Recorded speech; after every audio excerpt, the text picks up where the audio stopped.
Shalom, meus queridos amigos, meus irmãos, que o Eterno abençoe a todos vocês, sejam todos muito bem-vindos. Eu sou Ailton e esse é o canal A Luz da Escritura. E muito bom estar aqui com vocês e podermos falar da palavra do nosso Criador, falar das profecias, porque nós temos que estar atento, como eu sempre digo, olhe para o termômetro que é Israel. É um termômetro profético. Então preste atenção no que acontece em Israel, que é de Israel para o mundo. O alerta é dado assim, tá? Então preste atenção. Hoje é incrível o número de cristãos que estão indo para Israel, que já estão lá em Israel. Muitos grupos de oração cristãs lá fazendo orações para que o reino de Deus venha logo, pela paz do mundo. Então tudo isso surte efeito. É maravilhoso o que está acontecendo. Judeus, cristãos, agora nós estamos vendo o mais incrível de tudo, o mais incrível, os muçulmanos, são os povos árabes, que a grande maioria é muçulmana, maciça, né? Eles estão fazendo acordo de paz com Israel e automaticamente estão vindo dentro de Israel, vão vir, né? Porque agora com esse problema da doença aí, né? Então está restrito para todo mundo, mas já estão falando de orarem juntos no templo, de estarem juntos ali. Então é uma coisa maravilhosa ali no Monte do Templo, o que está para acontecer.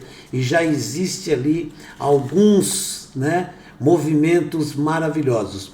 E eu queria mostrar para vocês aqui sobre alguma profecia em relação a isso.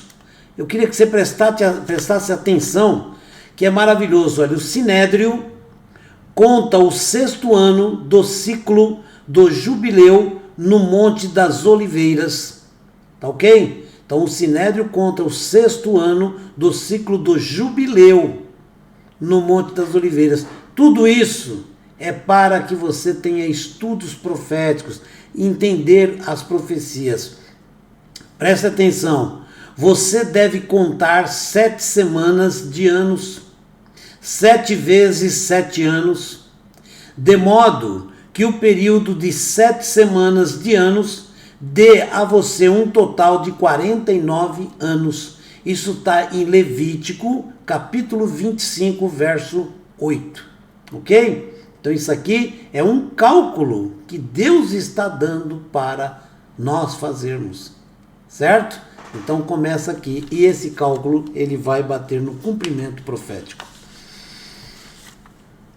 Na segunda-feira passada, representantes do Sinédrio se reuniram em Jerusalém para recitar a bênção anual. Existe uma bênção anual, né? Que designa o lugar do Ano Novo no ciclo jubilar. Tá bom? Então tá aí. O rabino Yosef Berger, o rabino Aharon Stern e o rabino Hakak tocaram o shofar e recitaram as bênçãos para contar o 6º ano de Shemitah, que é o sabático, né? O ano sabático, no Monte das Oliveiras, com vista para o Monte do Templo. Por que não fizeram no Monte do Templo? Porque ainda não é permitido. E é uma profecia que isso vai acontecer. Por isso ele estava ali de frente ao Monte do Templo, com vista para o Monte do Templo, tocando shofar. E o grande momento será o dia que for autorizado subir e tocar o shofar lá no Monte do Templo. Ok? Então tá aí, né?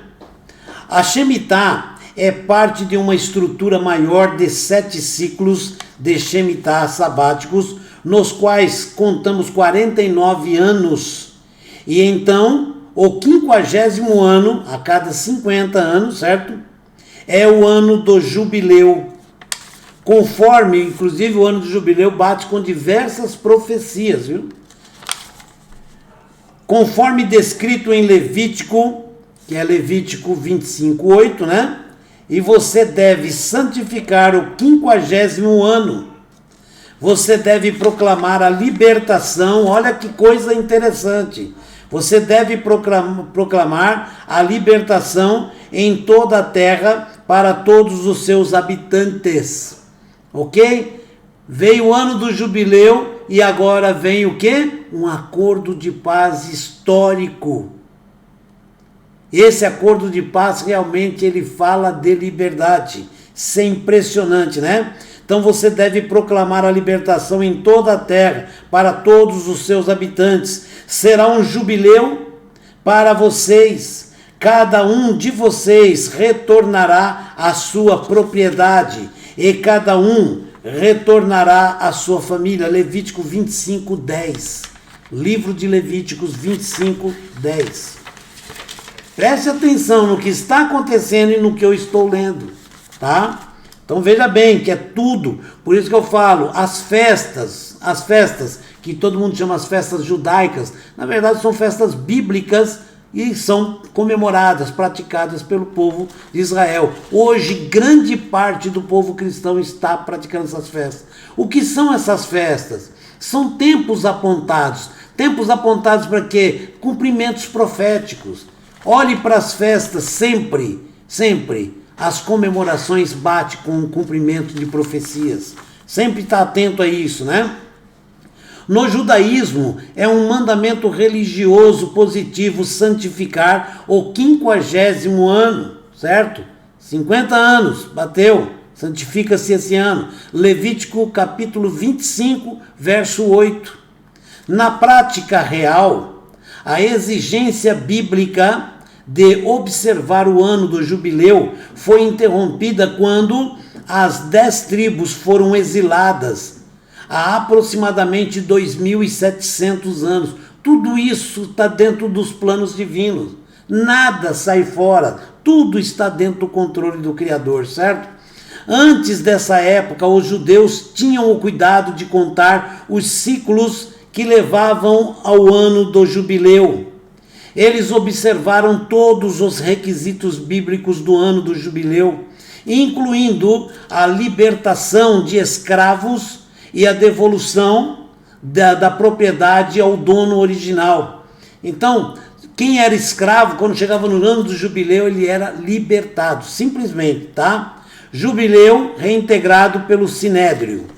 A contagem dos anos para o propósito do jubileu foi restabelecida pelo Sinédrio. O rabino Hillel Weiss, chefe da organização das 70 nações, explicou o mandamento da Torá sobre o jubileu. Existem 5 mitzvot, que são mandamentos, ligadas ao jubileu: contar o jubileu, libertar escravos, devolver a terra para o antigo proprietário legítimo, né? Tocar o shofar, que é um alerta, é importantíssimo, e perdoar dívidas, tá? Então, tudo isso está ligado com o final dos tempos, tá bom? Preste bem atenção. Explicou o rabino Weiss. No primeiro ano, o Sinédrio optou por não acompanhar a contagem do ciclo do jubileu com o toque do shofar, mas também estabeleceu esse aspecto. Condições específicas delineadas na lei judaica tiveram que ser consideradas pelo Sinédrio antes de restabelecer esse mandamento.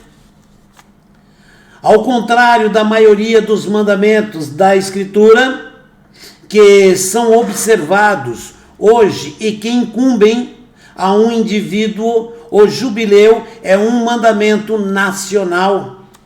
Sua observância depende da maior parte de Israel estar na terra de Israel. Portanto, quando os judeus voltaram ao exílio do exílio babilônico, visto que muitos optaram por permanecer na diáspora, muitos não voltaram da Babilônia para Israel, permaneceram lá porque já começaram os seus negócios e permaneceram lá, né? O jubileu não foi observado, então, pela mesma razão, o jubileu não foi observado no Israel moderno, tá? Tudo isso mudou em 2016, quando o Sinédrio, olha só, 2016, bem próximo, né? Quando o Sinédrio determinou que existiam as condições para a contagem do jubileu. Foi à toa? De graça? Não, é por estudos. Os próprios rabinos estudando, eles veem, olha, tudo está propício, é agora, tá bom? A observância do jubileu depende da maior parte de Israel estar na terra de Israel, o que hoje está acontecendo, para começar a contar o jubileu do ano passado. O Sinédrio, como um Beit Din, que é um tribunal rabínico, né, decidiu que os judeus voltaram a herdar a terra como nação, porque existe um número de judeus para fazer isso, e isso é baseado justamente porque no retorno dos judeus que estavam lá no Egito e saíram para o deserto, ok?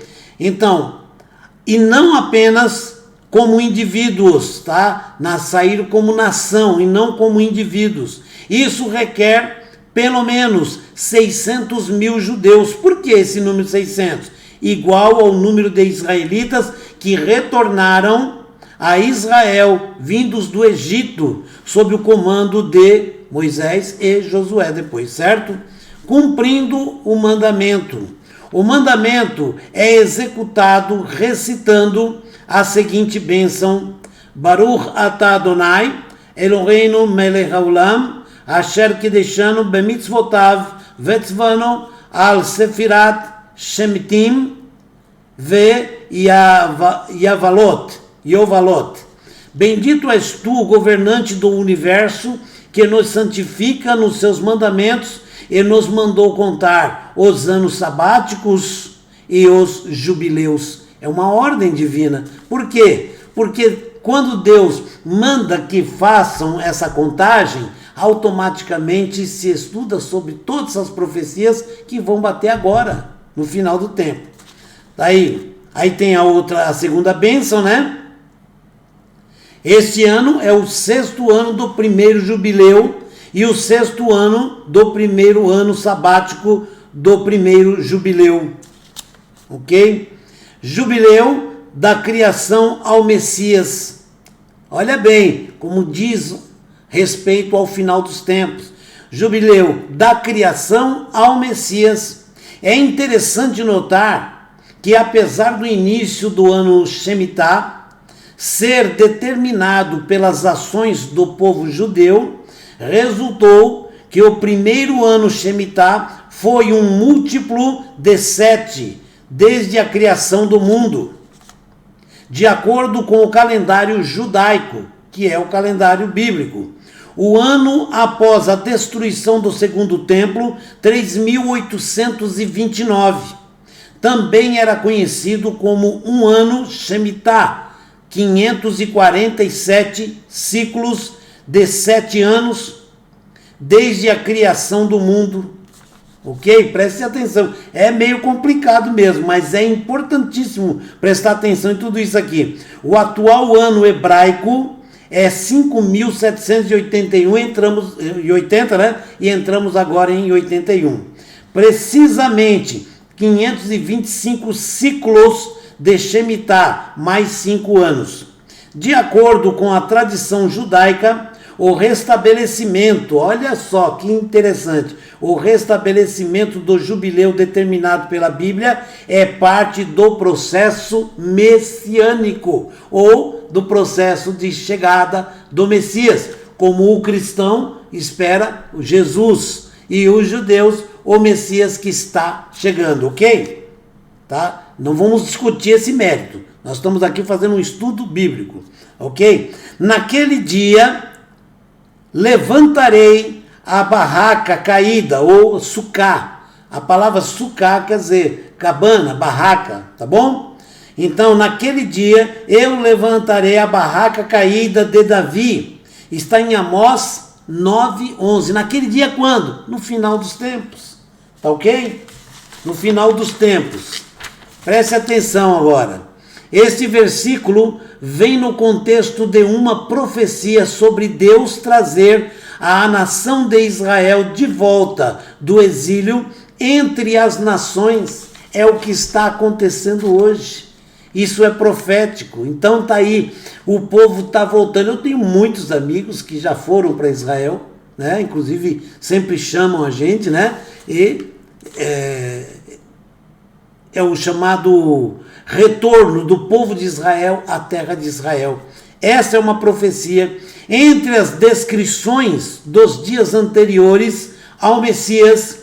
O Talmud, presta atenção, o Talmud babilônico, no Tratado do Sinédrio 97a, tá bom? Explica o versículo de Amós e suas implicações. Preste atenção. Como está escrito, naquele dia levantarei o tabernáculo ou a barraca de Davi, que está caído, tá? Está totalmente caído até agora. Nossos rabinos ensinaram, os rabinos anteriores do tempo do Talmud, né? No ciclo de 7 anos, no fim do qual o filho de Davi virá. Quem é? O Messias. O Messias. No primeiro ano, este versículo será cumprido. É de arrepiar. O jubileu, e aqui eles falam, no primeiro ano, então, será o estabelecimento do reino messiânico. O Talmud está dizendo explicitamente que o Messias virá no primeiro ano após a Shemitah, que foi no ano passado. Ok? Então vejam bem, eu vejo estudos cristãos, estudos judaicos, eu vejo muito próximo os estudos no que falam os rabinos, os pastores, e falam basicamente a mesma coisa. Tá? O Messias está chegando. O reino de Deus está chegando. Será instalado em breve. Estamos vendo um grande espantoso processo de paz em Israel. Fora isso, estamos vendo forças do mal se arregimentando, formando um grande exército que nós sabemos que é profetizado. Está em Ezequiel, Apocalipse também fala. É muito importante que nós estejamos atentos a essas profecias. Por isso que eu falo sempre, existem dirigentes aí que estão mais preocupados que os seus membros fiquem milionários, cheios de dinheiro, do que salvar almas. Não se fala em salvar, não, vão fazer campanha para você ter carro, campanha para você ter casa, campanha para você ter apartamento, para você ter empresa, mas e a campanha para salvar a alma? O mais importante é a salvação da alma. Todo bem material é aqui que vai ficar. A nossa luta aqui não é pelo bem material, por isso está escrito lá, busca o reino do céu, sua justiça, e tudo mais vos será acrescentado. A preocupação de Deus é salvar a alma das pessoas. Ele já está falando que é um pacote. Busca o reino dos céus. O Criador, Ele sabe o que você precisa e Ele vai te recompensar. Ele vai suprir suas necessidades. Ele não vai deixar você, como diz o próprio rei Davi, fui novo, hoje sou velho, jamais eu vi um servo do Altíssimo mendigar o pão. Confia nessa palavra. Nossa luta aqui não é por riquezas, por fortunas. Você pode trabalhar, lutar pelo seu pão de cada dia. Deus vai te abençoar para que você alcance tudo isso. Mas o que Deus quer de nós é a luta pela salvação, porque é uma luta tremenda, porque esse mundo é cheio de tentações, de laços, de mentiras, de enganos, de truques religiosos para desviar você do caminho da verdade. A nossa meta é estar com o nosso Deus. Muita gente provoca brigas religiosas uns com os outros. Nós temos que deixar este lado, nos abraçar e caminhar. Urgente, porque o tempo está chegando. A ampulheta está terminando a areia. Estamos chegando no ponto final e nossa redenção está a um passo. Está próxima. Creia, confie. Aqui está mais um estudo maravilhoso. Assista de novo para você entender. É meio complicado, tem estudos mais complicados, mas preste atenção. Isso tudo nos mostra que o reino de Deus está prestes a ser instalado na terra. E com isso, a nossa redenção. E acabou o sofrimento, e acabou toda a dor, acabou a doença, a velhice, acabou a correria pelo ouro, porque Deus vai nos abastecer de tudo que é necessário: amor, saúde, alegria, vida eterna, para sempre com o Criador e com seus irmãos. Isso é muito bom. Que o Eterno te abençoe e te guarde, que o Eterno conceda paz, alegria a todos nós e que em breve possamos, de mãos dadas, abraçados, caminhar para a eternidade. Amém? Shalom, forte abraço para todos, até o próximo.